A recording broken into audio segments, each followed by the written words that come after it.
All right, there is some good news and there's some bad news to talk about. Some of the good news to talk about would be in the form of the passage of the big, beautiful bill. And there's just some awful news to discuss with you as well.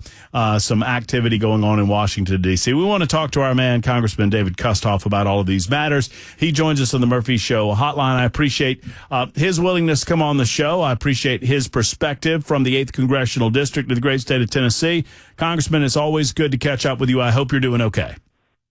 Hey, Matt. Good evening. Yeah, we've had. It was interesting that we passed major legislation. This is really major legislation in Washington D.C. earlier this morning, but yet at the same time, hours before that, just a terrible tragedy in Washington D.C. with the murder of those two Israeli embassies. Well, and I'll tell you, David. I mean, I would have bet money that the first question that I would have asked you would have been about the big, beautiful bill, as our president would call it, but it would not be the case because I do need to ask you about this. Obviously, a man accused of shooting two Israeli embassy workers in Washington, D.C., a violent act of anti-Semitism on display in Washington. Sadly, we have seen a lot of examples of permissive anti-Semitic behavior in our United States of America, and I will not necessarily directly connect the two, but you can't help but indirectly connect the two as to see this happen in Washington, D.C. What are your overall thoughts on this?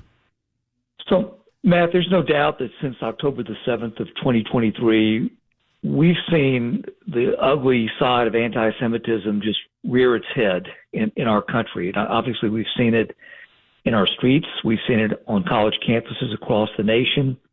And it's a little ironic. Yesterday morning in the Capitol, I was invited to speak at an anti-Semitism forum. A number of Jewish people from across the community had come there. There were Republican congressmen there. There were Democrat congressmen there. Bruce Pearl, the coach at Auburn, former UT coach, who is very passionate, goes around the country, Matt, talking about the evils of anti-Semitism, was there speaking. And I thought, this is really good. We're all saying the same things. We're saying what we should be saying. We talk about all the evils in the world and that we're standing up to it.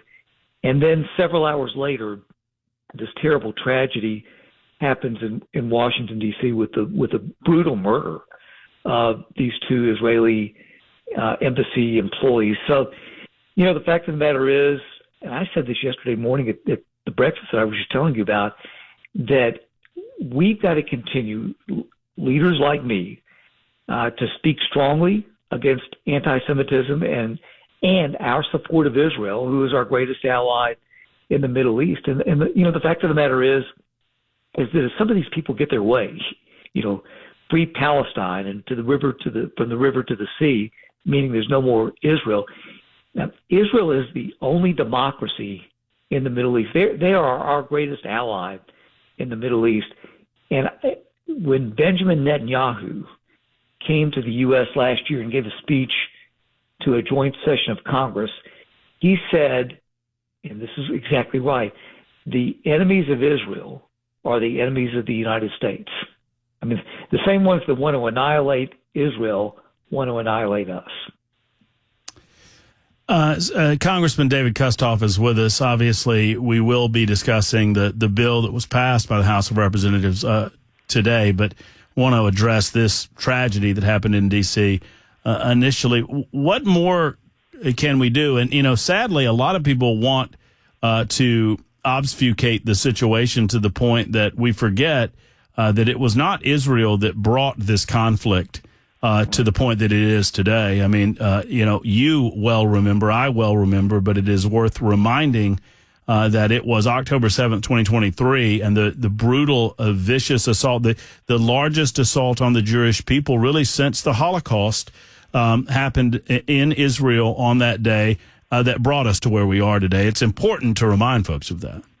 It is, Matt. And, I hear Bernie Sanders and Tlaib and other members of the far left who blame Israel for everything and want a ceasefire. And to your point, there was a ceasefire. There was a ceasefire until October the 7th of 2023, when Hamas terrorists brutally murdered and took hostage a lot of people. To your point, there were more Jewish people killed on October the 7th of 2023 than any day since the Holocaust, which is just amazing. And when I went to Israel last year and took a tour with the Speaker of the Knesset, Speaker Ohana, they took me to the Nova Music Festival site. So this is the place where there was a music festival the night of the attack, the day of the attack. And what they did, Matt, to memorialize people, they put stakes in the ground, and stapled to the stakes are photos of everybody there who was murdered. And Matt, they're all smiling back at you, and they're 19 and 20 and 21-year-old young men and women, obviously in the prime of their lives, and that's the end. So it is real. The stories are horrific. The murders and the torture are brutal. I've seen videos taken that day of October the 7th, and so we can never forget. And I am proud that you have not only Republicans almost uniformly, but most Democrats, not all, who stand out and speak loudly. But look, there are some Democrat members who will lead pro-Hamas demonstrations through the United States Capitol. So people like me have to stand up, and we've got to talk loudly. Congressman, one more quick note on this point, and we'll move on to the legislation passed today. The Department of Homeland Security, it has been learned, has revoked the student visa program at Harvard. For whatever reason, Harvard decided to fight this fight regarding the anti-Semitic, really pro-terrorist behavior that was happening on their campus. I don't think that the government, which gives a lot of money to Harvard University, despite their $50-some-odd billion endowment, I don't think the government was asking too much. That they protect the Jewish students on campus, that they protect all students on campus equally.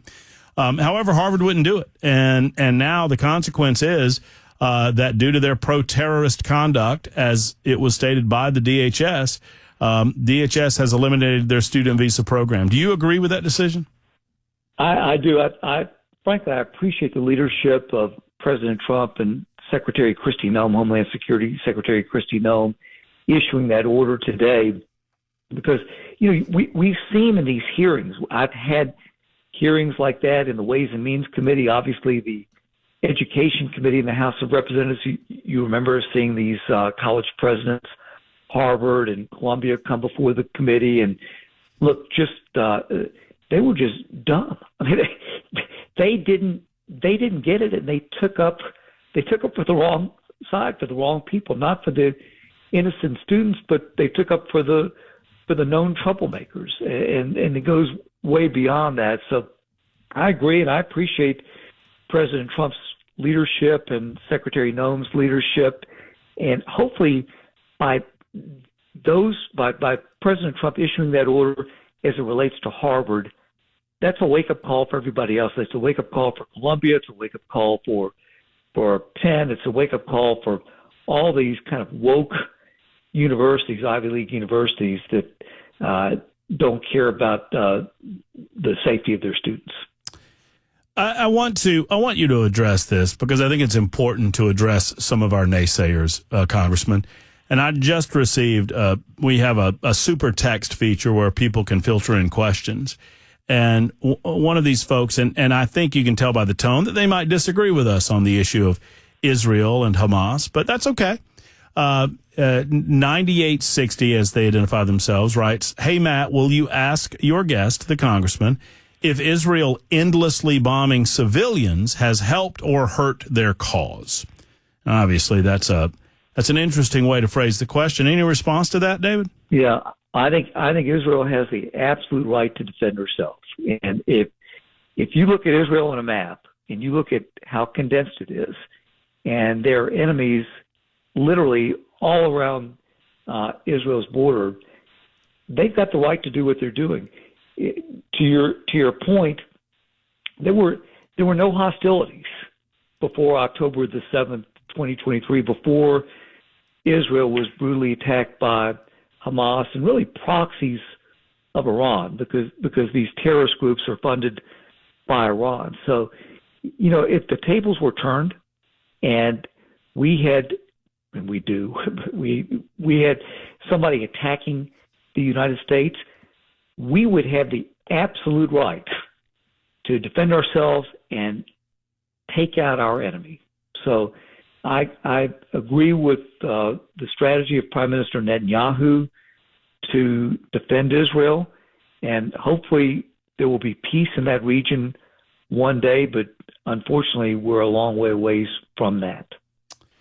Congressman David Kustoff with us from the 8th Congressional District, discussing some of the just awful news out of Washington, D.C. regarding these two Israeli staffers from the Israeli embassy who were gunned down last night. Let's talk about a little better news, or is it better news? How comfortable are you with the bill that was passed? How excited are you that the House managed to get it through, and how anticipatory are you regarding what the Senate is going to do with this piece of legislation, David? Well, I want to go back a few months, and I'm going to go back 48 hours, because I serve on the House Ways and Means Committee. There were a number of committees that were really involved in this bill. My committee, from the tax standpoint, making sure that people can enjoy lower taxes.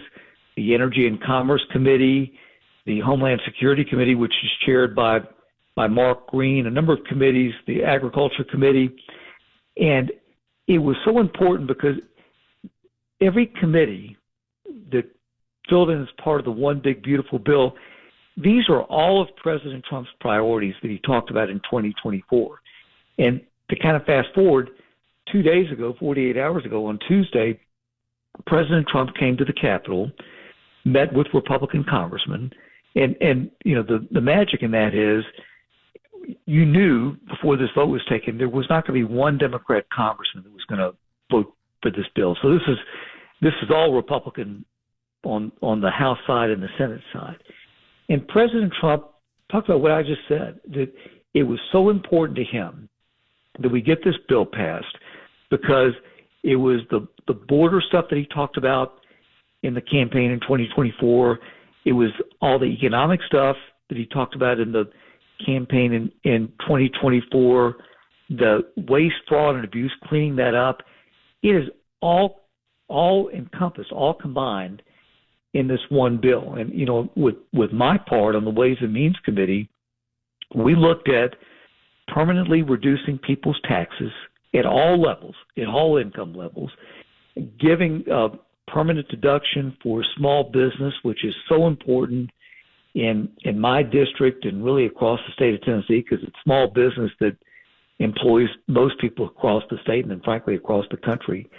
Making sure that our family farms are protected from the death tax, that the majority of those won't have to pay that. We did all that in this bill. And so I went to the House floor last night about 11 p.m. and I came off about 7 a.m. after we had successfully passed this bill, and I'm really proud of it. So, we've passed the bill in the House. Now this goes to the Senate.